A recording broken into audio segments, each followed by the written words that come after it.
Hello everyone, I am Vinay. CMA foundation का result आ गया और लगभग 49% सीएमए फाउंडेशन का रिजल्ट लगा इस बार। दैट मीन्स अगर 100 बच्चों ने एग्जाम दिया होगा तो उसमें से 49 बच्चों ने एग्जाम क्लियर कर लिया होगा। और सीएमए फाउंडेशन का रिजल्ट हमेशा इतना ही होता है, 50-60 के बीच में ही होता है। और वहीं अगर आप सीएमए इंटरमीडिएट का रिजल्ट देखोगे ना, तो वो होता है 15 या मोटा मोटी 20% के बीच में। जहां पे एक तरफ सीएमए फाउंडेशन का रिजल्ट इतना ज्यादा है, वहीं एक तरफ सीएमए इंटरमीडिएट का रिजल्ट है ना इतना ज्यादा कम हो जाता है। रिजल्ट इतना ज़्यादा कम हो जाने का मुझे सबसे बड़ा रीज़न लगता है वो है बच्चों की तरफ से ना प्रॉपर प्लानिंग नहीं होता है। बच्चों को है ना बहुत ज़्यादा कन्फ्यूजन होता है कि यार सिंगल ग्रुप के लिए जाए या बोथ ग्रुप्स के लिए जाए। अगर क्लासेस लेनी है तो कौन से फैकल्टी से क्लासेस ले, पहले ग्रुप 1 की क्लासेस ले या एक सब्जेक्ट ग्रुप 1 का ले, दूसरा सब्जेक्ट ग्रुप 2 का ले। ऐसे ना अनगिनत सवाल बच्चों के मन में होते हैं और इन्हीं सवालों का जवाब लेके मैं आपके लिए वीडियो लेके आया हूँ। So without wasting any further time video को कर लेते हैं चालू। जो सबसे पहला जो मेन सवाल आता है वो है कि हमें बोथ ग्रुप्स के लिए जाना चाहिए, हमें सिंगल ग्रुप के लिए जाना चाहिए। और ये ना बहुत ज़्यादा फेमस क्वेश्चन है। हर एक बच्चों को है ना ये सवाल होता ही है कि आप बोथ ग्रुप्स के लिए जाए या सिंगल ग्रुप के लिए जाए। और ये सवाल है ना इसलिए भी बहुत ज़्यादा क्रुशियल बन जाता है क्योंकि सीएमए में ना जब आप बोथ ग्रुप्स देते हो ना तो आपको है ना एक दिन का भी गैप नहीं मिलता है। आपको है ना कंटिन्यूस एग्जाम देनी होती है।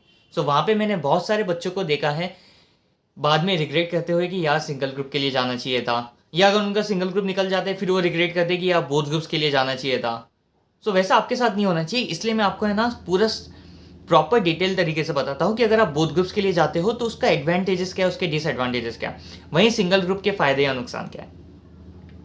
सो सबसे पहले बात करेंगे बोथ ग्रुप्स की। अगर आप बोथ ग्रुप्स के लिए जाते हो ना तो जो सबसे बड़ा फायदा मिलता है ना वो आपको मिलता है कि आप ऑल इंडिया रैंक ला सकते हो। और ऑल इंडिया रैंक लाना है ना कोई छोटी मोटी बात नहीं है, बहुत बड़ी बात है। वो भी प्रोफेशनल एग्जाम है, वो भी सीएमए जैसे एग्जाम में जहाँ पे पासिंग परसेंटेज ही लगभग 15% 20% होता है।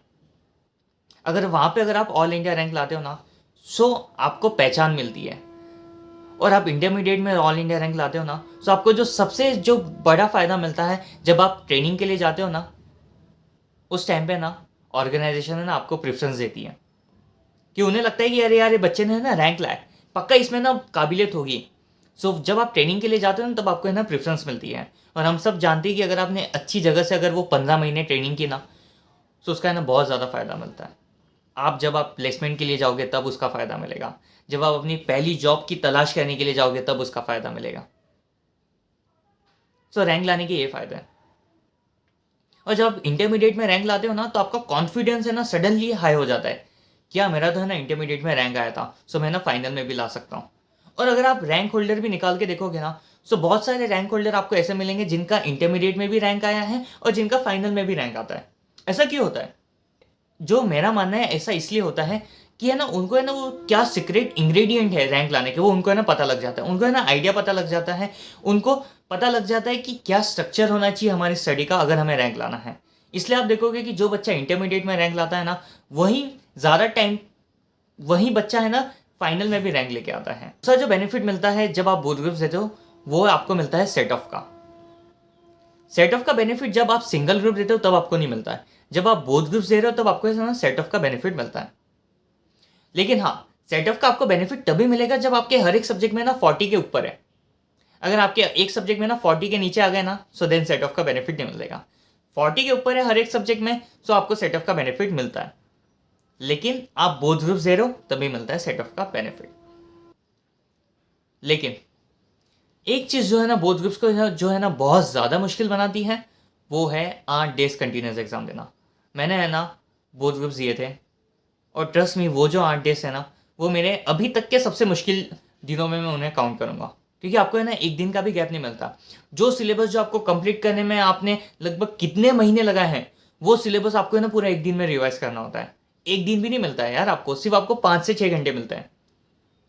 चाहे आपका पेपर अच्छा जाए या चाहे आपका पेपर खराब जाए, आप एग्जाम देके आते हो ना तब आपके पास सोचने के लिए भी टाइम नहीं होता है कि यार पेपर कैसा गया, क्योंकि आपका नेक्स्ट डे पेपर होता है। सडनली आपको है ना दूसरे पेपर के लिए पढ़ने के लिए बैठना होता है। और मैंने बहुत सारे बच्चों को देखा है कि वो है ना बहुत ज़्यादा एकेडमिकली स्ट्रांग थे, लेकिन वो है ना ये 8 डेज के प्रेशर को है ना हैंडल नहीं कर पाते, जिसकी वजह से उनका है ना अटेम्प्ट लग जाता है। तो इसलिए ये डिसीजन बहुत ज़्यादा क्रुशियल हो जाता है कि अगर आपको लगता है कि अगर आपके अंदर वो मेंटल टफनेस है, आपको लगता है कि आपके अंदर है ना वो स्ट्रांग विल पावर है, कि आप है ना 8 डेज कंटिन्यूस एग्जाम दे सकते हो, आप है ना बोथ ग्रुप्स एक साथ निकाल सकते हो, देन कॉन्ग्रेचुलेशंस, बोथ ग्रुप्स आपके लिए हैं। लेकिन अगर आपको लगता है कि नहीं यार मुझे ना बहुत ज़्यादा स्ट्रेस नहीं चाहिए, अगर मैं 6 महीने बाद भी अगर 6 महीने करके भी अगर मैं सिंगल सिंगल ग्रुप दूंगा ना, तब भी मैं हैप्पी हूँ, तब भी मैं खुश हूँ, सो देन सिंगल ग्रुप के लिए जाना बढ़िया है। सी ये जो फैसला है ना, ये इंडिविजुअल का फैसला होना चाहिए। हर एक बच्चे का जो ग्रास्पिंग पावर है वो अलग होता है, हर एक बच्चा एकेडमिक में कितना स्ट्रांग है वो अलग होता है। अगर आपको लगता है कि नहीं यार मुझे है ना बहुत ज़्यादा स्ट्रेस नहीं लेना है, मुझे है ना एग्ज़ाम के बीच में ना अगर मुझे एक दिन का गैप मिलेगा तो प्रॉपर क्या मेरा जो रिवीजन है और भी ज़्यादा बेहतर होगा, सो देन आप है ना सिंगल ग्रुप के लिए जाओ। ऐसा नहीं होना चाहिए कि यार मेरा दोस्त है ना बोथ ग्रुप्स के लिए जा रहा है सो मैं भी चले जाता हूँ, नहीं, वैसा नहीं होना चाहिए। आप अपनी स्ट्रेंथ देखो, आप अपनी वीकनेस देखो, आप देखो कि क्या आपके अंदर वो मेंटल टफनेस है कि आप वो 8 डेज को सर्वाइव कर सकते हो। अगर आप कर सकते हो then both groups is the best option, नहीं तो सिंगल ग्रुप भी बढ़िया है। मैंने अपने बहुत सारे दोस्तों को देखा है कि उन्होंने सीए में निकाला है सिंगल सिंगल ग्रुप करके और आज एक अच्छी कंपनी में प्लेस्ड है। दूसरा मेन सवाल आता है कि यार कौन सी फैकल्टी से क्लास ली जाए।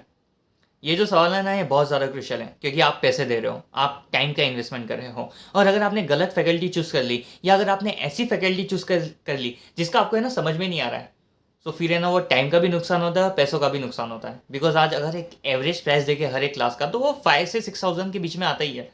सो आप नहीं चाहते हो कि यार मेरा पैसा भी वेस्ट चले जाए, टाइम भी वेस्ट चले जाए और मुझे ना कुछ समझ में ही नहीं आया। सो इसलिए प्रॉपर फैकल्टी को चूज़ करना है ना बहुत ज़्यादा ज़रूरी है। बहुत सारे बच्चे क्या गलती करते हैं पता है, टेलीग्राम ग्रुप आता है, व्हाट्सएप ग्रुप आता है, वहां पे डाल देते हैं कि which is the best faculty for फलाना सब्जेक्ट। फॉर एग्जाम्पल उनको लॉ की क्लास लेनी है, सो है ना क्वेश्चन डाल देते हैं कि which is the best faculty for the law subject. वहीं फिर बहुत सारे बच्चे जो ग्रुप में होते हैं ना वो अपनी अपनी फैकल्टी का है ना नाम डालते हैं और जिसको ज़्यादा वोट मिले देन फिर वो फैकल्टी सिलेक्ट कर लेते हैं। वैसा नहीं होना चाहिए। अगर आप अपने लिए बेस्ट टीचर चूज करना चाहते हो ना तो उसका जो सबसे बेस्ट तरीका है कि आप खुद से उनकी टीचिंग देखो, और उसका बहुत सिंपल सा तरीका है यार, आप यूट्यूब पे जाओ, हर एक सब्जेक्ट के लिए ना 2-3 फैकल्टी के तो ऑप्शन अवेलेबल ही है।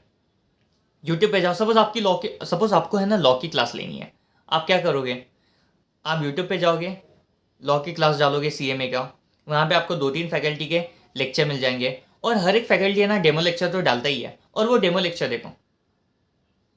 फिर डिसाइड करो कि आपको कौन से फैकल्टी का ज़्यादा समझ में आ रहा है, और जो फैकल्टी का ज़्यादा समझ में आ रहा है वो फैकल्टी आपके लिए बेस्ट होगी। इतना सिंपल है। क्योंकि अगर आप मुझसे पूछोगे ना तो अगर मैं फलाने टीचर का नाम लूंगा और अगर आपको वो फलाने टीचर का समझ में ही नहीं आया तो क्या फ़ायदा। देखो मैं ऑनेस्ट बात करूंगा, क्योंकि हमें ना पैसे दे रहे हैं, हम अपना टाइम लगा रहे हैं, तो एक बढ़िया फैकल्टी सिलेक्ट करना भी है ना बहुत ज़्यादा क्रुशियल है। ऐसा रैंडमली 5-6 लोगों ने कहा कि अरे ये बढ़िया है, नहीं, वैसा नहीं होना चाहिए। हर एक बच्चे का ग्रास्पिंग पावर अलग होता है।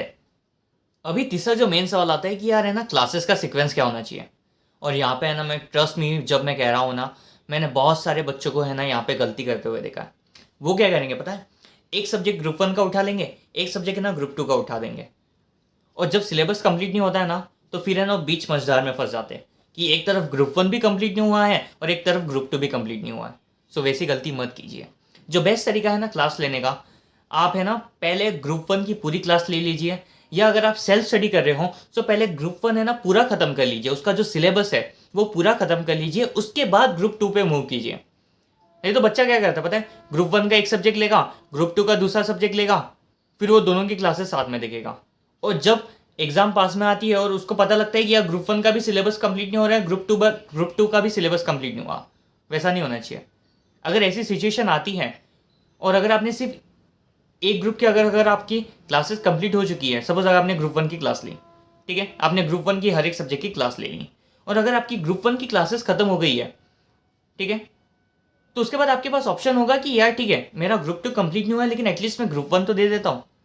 अगर आपने एक सब्जेक्ट ग्रुप 1 का उठाया है, दूसरा सब्जेक्ट ग्रुप 2 का उठाया ना, उससे क्या होगा ना, बहुत ज़्यादा कन्फ्यूजन हो जाएगा।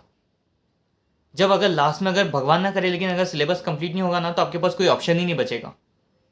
सो वैसा मत कीजिए।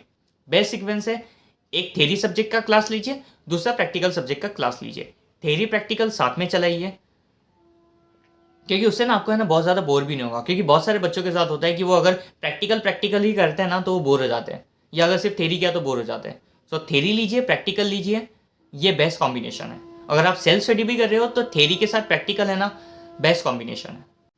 थैंक यू सो मच ये वीडियो यहाँ तक देखने के लिए। अगर आपको वीडियो पसंद आए तो प्लीज़ वीडियो को लाइक कर लीजिए, शेयर कर लीजिए एंड चैनल को सब्सक्राइब कर लीजिए। Thank you so much.